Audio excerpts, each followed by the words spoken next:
We start on the Peters Creek Trail that is open to the sun, and there are a lot of green-leaved trees in the valley to the right of the trail. Because we've not gotten much rain this winter, the grass on the hills is dry and tan color. We reach an intersection and make a right onto the Chestnut Trail, where we head into the forest, whose floor is covered with newly fallen autumn leaves. On the left, we see a row of tan oak trees that can grow to more than 100 feet tall. The easiest way to identify them is by touching their thick and leathery leaves that are 3 to 5 inches long with fuzz underneath, and the edges are like a serrated knife. When we look closely, we see each leaf looks like it has chicken pox. The bumps are caused by mites eating the leaves, and their saliva causes plant hormone secretions, which increases plant cell growth, eventually enveloping the mite in a bump.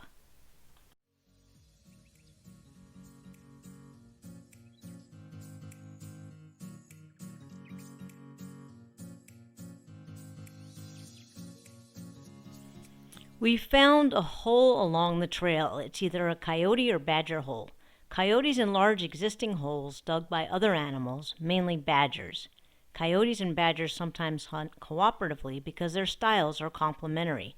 For example, if the prey tries to escape by burrowing underground, the badger catches it.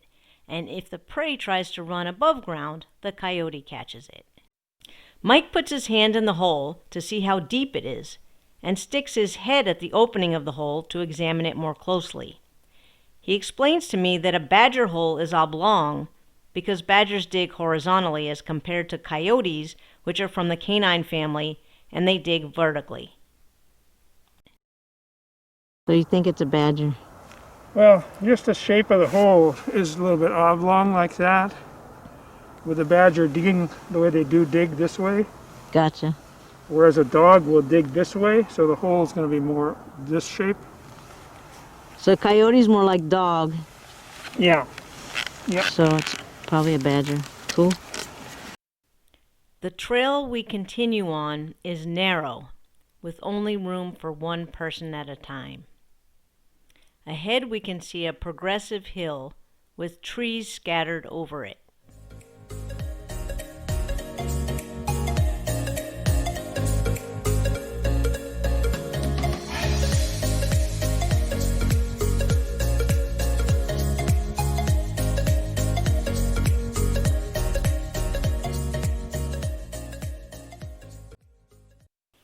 Mike spots animal tracks on the trail.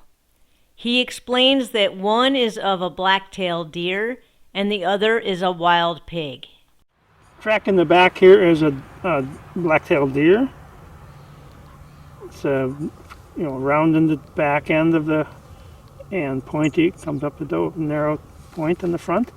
This track is a little weird because it's so split apart. There's a wide gap between the front ends of the toes, and that's symptomatic of a wild pig.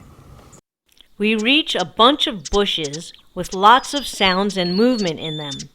As we get a little closer, we notice birds jumping from branch to branch and flying in and out of the bushes.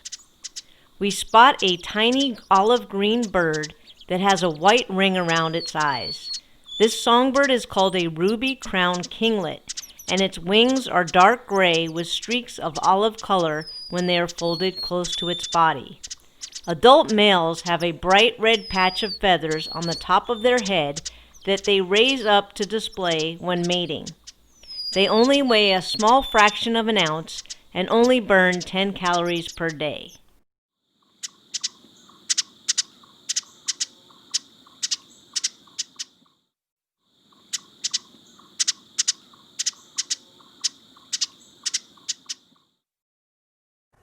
After a mile on the Chestnut Trail, we reach the Skyline chestnut orchard that was originally planted by a Spanish settler sometime after 1847. This orchard is part of Mid-Penn's land and is managed by Hans Josens, who restored this historic site and is our expert guide today. Hans is more than 6 feet tall and has a thick gray beard and mustache. When I first got here, the Open Space District had been asking me for about 5 years if I would want to take this over. My ex-wife and I ran the Christmas tree farm just north of here. I had a full-time job at the time as a mechanic. And in 2002, I retired from working as a mechanic. And in August, they said, hey, take a look at the orchard. So I, for the first time, set foot on this property and walked through, and I fell in love. It was, to me, something a lot more intriguing and compelling than the Christmas tree. They said that you could go from the cradle to the grave on chestnuts alone. So they would build cradles from chestnut wood and coffins from chestnut wood. People would be buried in them. Hans has the 4 most common types of chestnut trees growing in his orchard. They are American, Chinese, European, and Japanese. They are majestic, growing to heights from 40 to 105 feet tall and spreading their branches half as wide. The bark of mature trees is distinctive because the bark gets thick with deep furrows, and the furrows twist around the tree looking like someone tied up the tree with cables. So in 1906, the chestnut blight was introduced to the Bronx Zoo through some Chinese trees that were imported.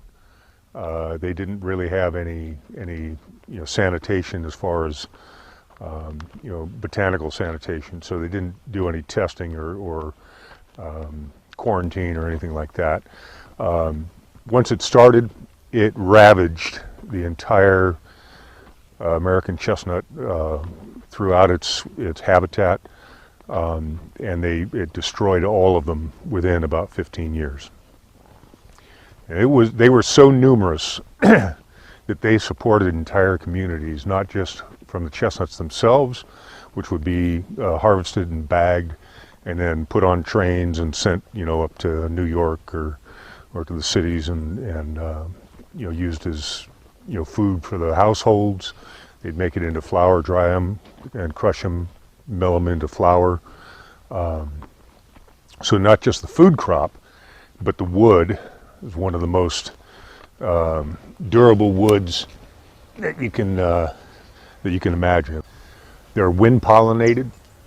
The tree has both male and female flowers. The female flowers are what we see in the burrs growing, and then the male flowers are these catkins, and they do produce pollen and nectar.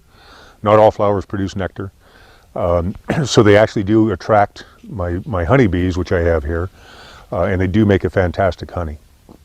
Many honeys will be flavored by, they'll taste kind of like the fruits of the plants that they get the nectar from.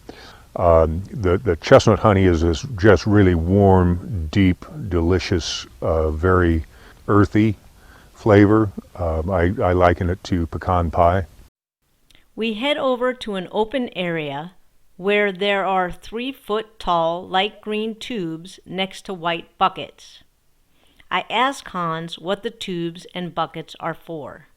The tubes are to protect the seedlings, and again, I don't want to embarrass myself by showing you a dead tree. Nope. See, this is one of the smaller ones. So that's for watering. So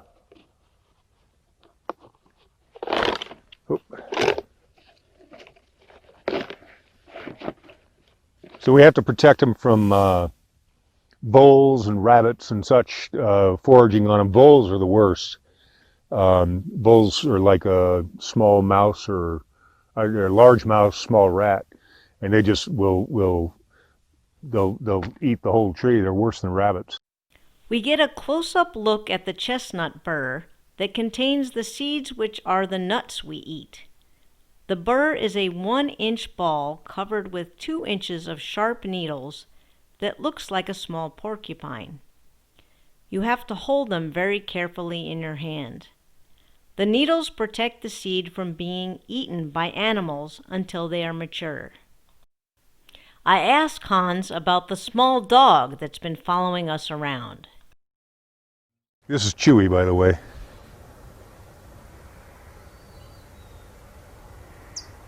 Chewy and I are new to each other this year. We were introduced back in January. He was a rescue. He's done me a lot of good. Hans shows us some European chestnut trees. Their leaves are curved from their tip to the stem, and they have big, sharp teeth. They produce 2 to 3 nuts per burr. These 4 trees are the 4 Americans. And you can tell the different types, the different varieties, by looking at the leaves. And some of them have grafted on different varieties. Like this branch here looks to be Japanese from the small leaf. It's very narrow and toothy, whereas if you look at these over here, get a good one. They're narrow at the base and they're broad at the end. Very, very toothy. This is American chestnut, Castaña dentata. So the dentata being teeth, so it's very toothy. The Chinese trees up here have a larger leaf, and they're broad all the way down, from the stem all the way down to the tip. Different shapes. Also color, shine. These are all different attributes. I'm not very good at it, but there are people that can run circles around me as far as identifying trees by the leaf and stem patterns. On the ground, we see some burrs that have split open, which means they are ripe. We can clearly see 3 nuts inside the burr, and the tips of the nuts are pointy. You see on the tip here, you've got these little. Yeah, what are those? So those are the female flower pistils, and that's what gets pollinated. And if they get pollinated, it'll produce a nut. If they don't, you get an empty shell, flat empty shell. So that's not pollinated. That one got pollinated. Wow. And then again, right there, that's the pistils from the female flower. Wow. And the female flower grows into that burr. When they're young, it's just like this little tiny spiky ball, and then you can see the male flowers grow on the same stems. You can see a few of them sticking out here. That's what they have. Oh, okay. I was wondering what that was. Even though the male and female flowers exist on the same tree, trees usually require cross-pollination by wind that transports the pollen grains from one tree to another.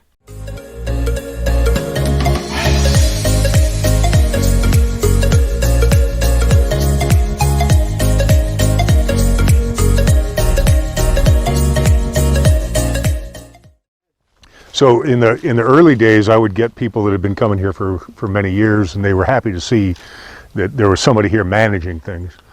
And there's this one guy, Mario, old Italian guy, and he was in his 80s. He's passed away a few years ago now. But Mario, he was one of these guys. He'd come out, and he had the trees that he wanted to go to.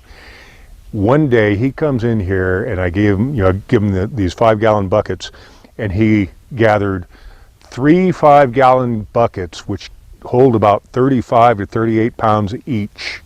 3 of them in an hour, by himself. Old man in his 80s. Then there was another couple that would come in, and they were some of the first customers I ever got. And I had this old tin shed that was out there. It's gone now, and I was charging like $2 a pound. I mean, just to kind of give the idea, hey, there's a new sheriff in town, things are a little bit different, and so I just enough to kind of give them that flavor. And these old folks come up, and they get out of the car, and they're these little tiny Korean people, and they're in their 80s or 90s, and they didn't speak any English at all. Of course, I don't speak any Korean, or didn't speak any at all, and And okay, they're, it's $2 a pound, and they're nodding and laughing and speaking in Korean. I didn't know what they were saying. I don't know if they knew what I was saying, but they just kind of waved and they keep on walking. They come on back here. This is first thing in the morning. About 4:30 rolls around, 5 o'clock rolls around, and I'm wondering what happened to these old people, and I'm starting to get worried. So I close up my shed out there and lock up the register, and I start walking back here, and about halfway back to the trees, here comes this old lady, and she's got two of those 50-pound rice bags, those cloth rice bags, right? She's got two of those, one on each shoulder, and she's just walking along. And she looks up and she smiles and she talks to me in Korean, and we go over and I help her unload. I'm thinking, where's the old man? What happened to him? And of course she couldn't answer me. And so I walk back with her, and he's back here, and he's got 5 more of these 50-pound rice bags. And so she grabs 2 of them, I grab 2 of them, or he grabs 2 of them, she grabs 1, and we hike out, and they they were happy to pay for them. They just paid me what I was asking, no complaints, which was kind of unusual. Yeah. And then they would come back week after week, same thing.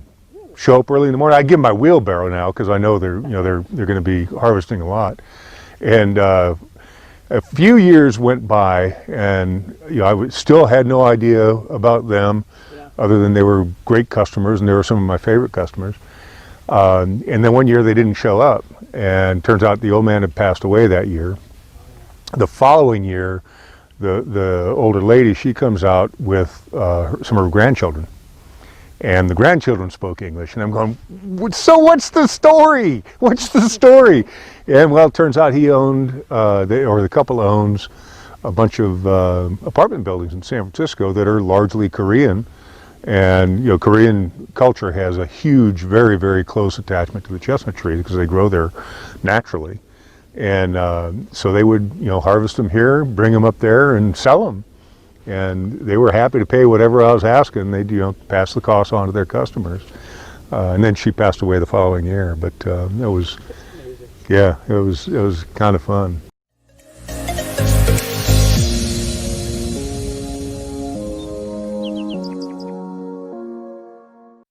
I asked Hans what is his favorite chestnut dish or recipe. I've been dying to know, what's your favorite chestnut dish or recipe?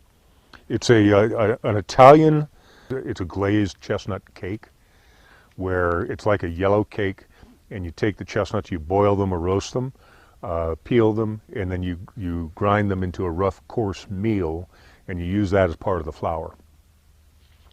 Just a really fantastic. It's got that kind of sweet nuttiness, and it's not like other nuts. It's very, very different, very low in fat. It's a low cholesterol. They're gluten-free. The next one was a chestnut chanterelle mushrooms, wild mushrooms, and then they use chestnut flour and then chestnut, like coarse chestnut ground up in the filling. But the chestnut flour is used to make the pasta that makes the ravioli. And that was just really fantastic.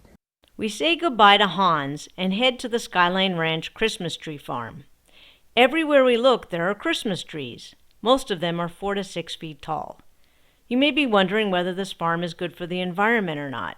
As you can imagine, just like other plants, Christmas trees absorb carbon dioxide and give us fresh oxygen that keeps the environment healthy. According to the farm owners, 1 acre of Christmas trees produces the daily oxygen requirement for 18 people. The trees also stabilize soil, protect water supplies, and provide refuge for wildlife.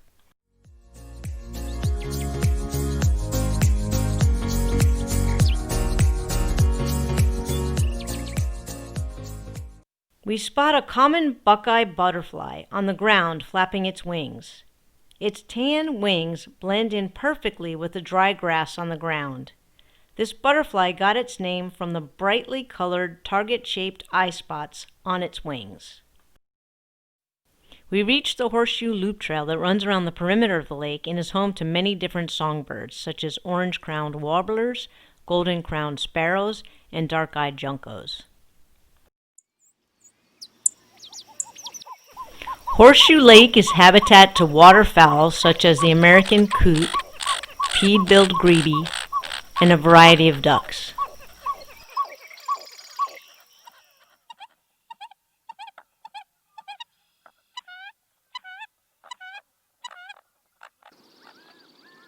This raft of ringneck ducks are medium-sized diving ducks with black upper parts, a weakly tufted purple-black head, black neck, upper breast, and tail, a hard-to-see cinnamon collar, white lower breast and belly, pale gray sides, and a blue-gray bill with a white ring near the black tip.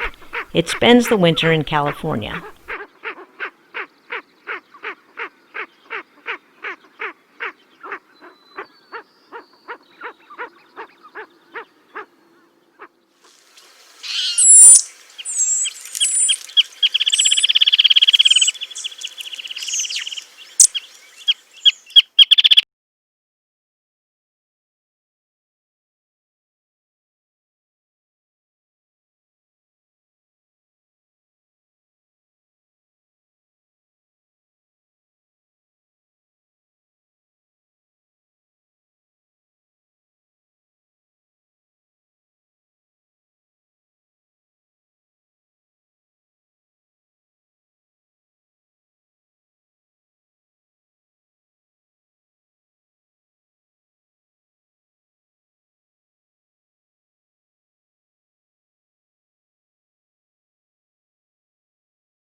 I've been dying to know, what's your favorite chestnut dish or recipe?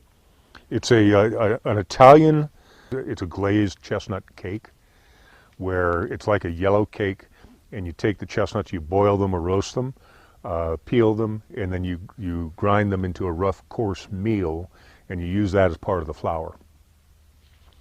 Just a really fantastic. You got that kind of sweet nuttiness, and it's not like other nuts.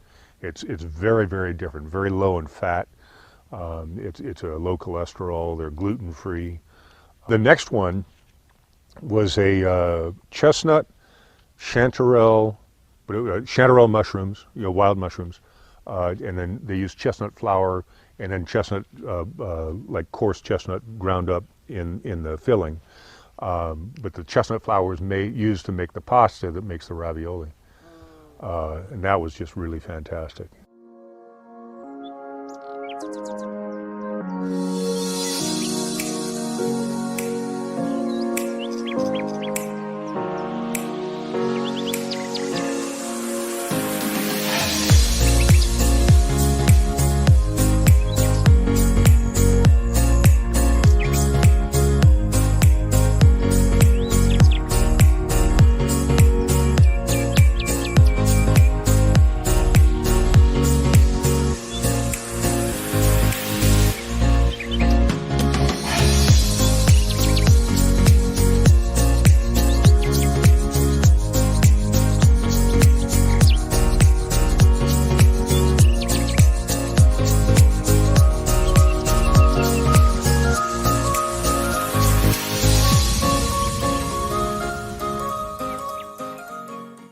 We reached the Horseshoe Loop Trail that runs around the perimeter of the lake and is home to many different songbirds, such as orange-crowned warblers, golden-crowned sparrows, and dark-eyed juncos.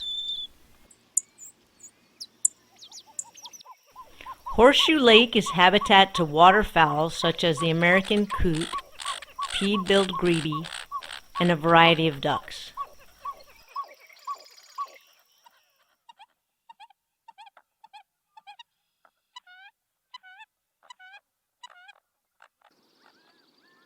This raft of ringneck ducks are medium-sized diving ducks with black upper parts, a weakly tufted purple-black head, black neck, upper breast, and tail, a hard-to-see cinnamon collar, white lower breast and belly, pale gray sides, and a blue-gray bill with a white ring near the black tip. It spends the winter in California.